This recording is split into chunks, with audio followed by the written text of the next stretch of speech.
Sometime during the night of August 16, 1952, the small town of Ashley, Kansas ceased to exist. At 3:28 a.m. on August 17, 1952, a magnitude 7.9 earthquake was measured by the United States Geological Survey. The earthquake itself was felt throughout the state and through most of the Midwest. The epicenter was determined to be directly under Ashley, Kansas. When state law enforcement arrived at what should have been the outskirts of the farming community, they found a smouldering, burning fissure in the earth, measuring 1,000 yards in length and approximately 500 yards in width. The depth of the fissure was never determined. After 12 days, the statewide and local search for the missing 679 residents of Ashley, Kansas was called off by the Kansas state government at 9:15 p.m. on the night of August 29, 1952. All 679 residents were assumed to be dead.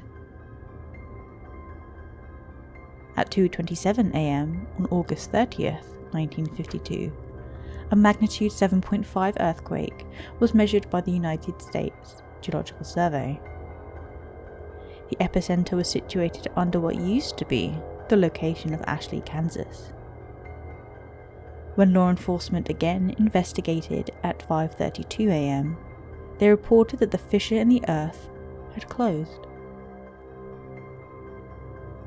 In the 8 days leading up to the disappearance of the town and its 679 residents, bizarre and unexplainable events were reported by dozens of residents of Ashley, Kansas, and law enforcement from the surrounding area.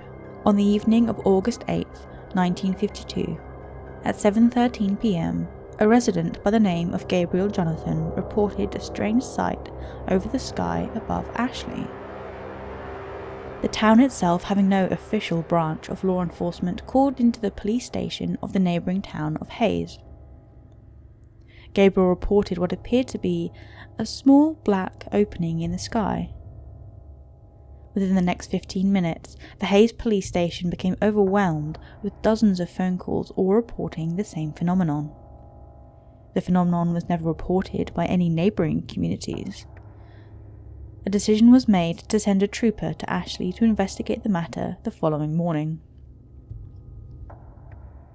At 7:54 on the morning of August 9th, 1952, Hayes police officer Alan Mace radioed the Hayes police station.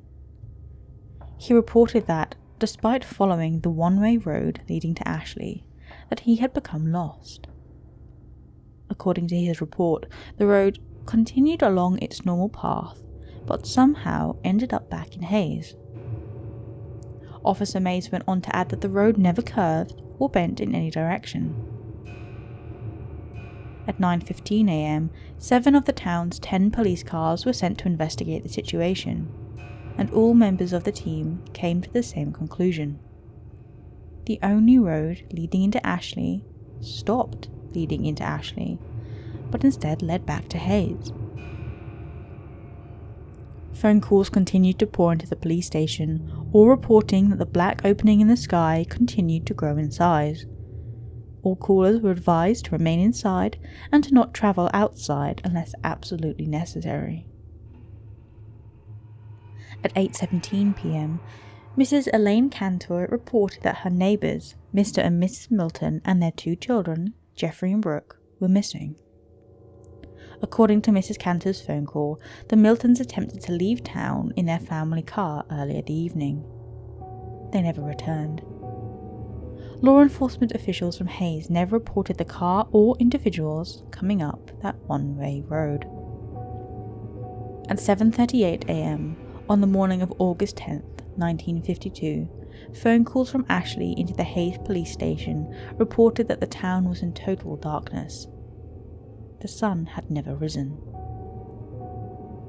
At 10:15 a.m., at the request of Hayes law enforcement, a helicopter from Topeka, Kansas, flew over the region in which Ashley, Kansas, stood. The town was never observed from the air. At 12:43 p.m. on the afternoon of August 11th, 1952, Miss Phoebe Danielski reported into the Hayes police station that her daughter Erica had begun to have conversations with her father, who had died 3 years prior in a drunk driving accident. To add to her concern, Miss Danielski reported that Erica was attempting to go outside into the dark to join them. Over the course of the next 12 hours, a reported 329 phone calls were placed into the Hayes police station, all describing similar phenomenon with the children of the town. Following the morning of August 12, 1952, the situation became dire. During the middle of the night, all 217 children in the town of Ashley, Kansas, had disappeared. A reported 421 phone calls were placed into the Hayes Police Department.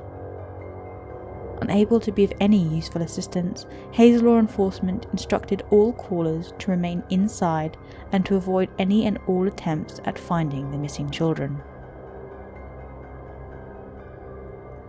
At 5:19 p.m. on the evening of August 13th, 1952, an elderly man named Scott Luntz reported a growing, distant fire to the south of the town. According to his description, the fire seemed to turn the distant black into bright red and orange that seemed to extend high into the sky.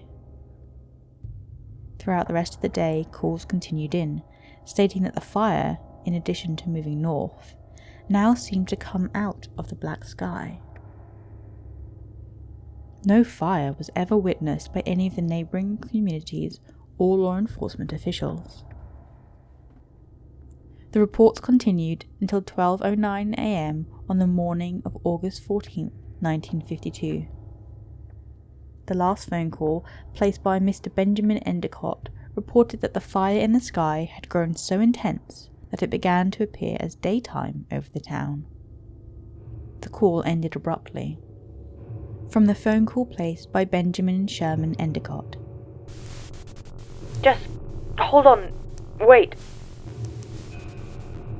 Yeah, I see something. It's to the south. It looks like...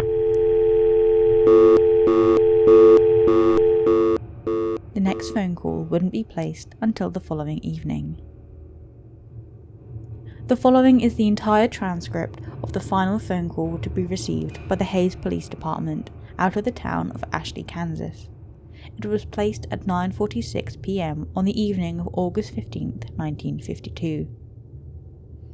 In this recorded phone call, the officer on duty is Officer Pete Welsh. The caller has been identified as Miss April Foster.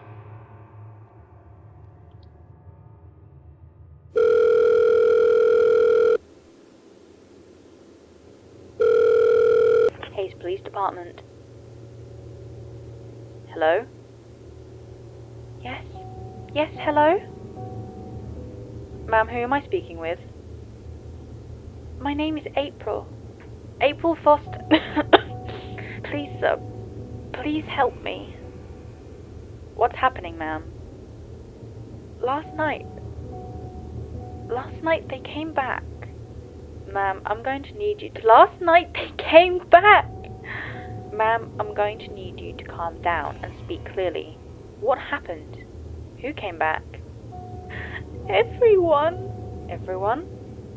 They all came in the fire. What do you mean, everyone? My son.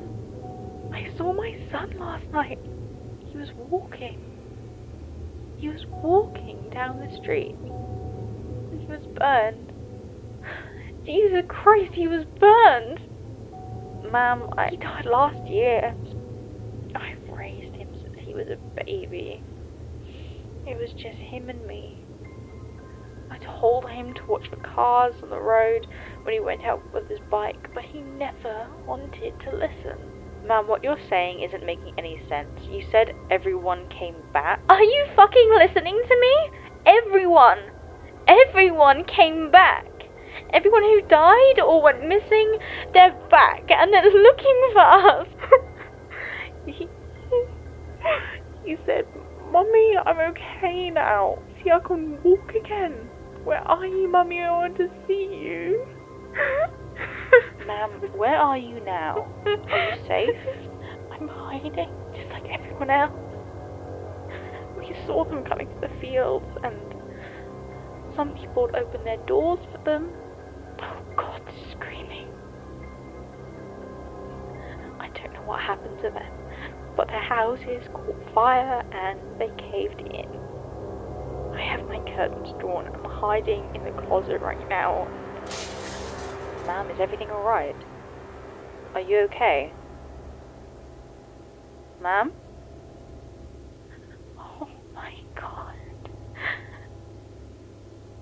Ma'am? Something just came in.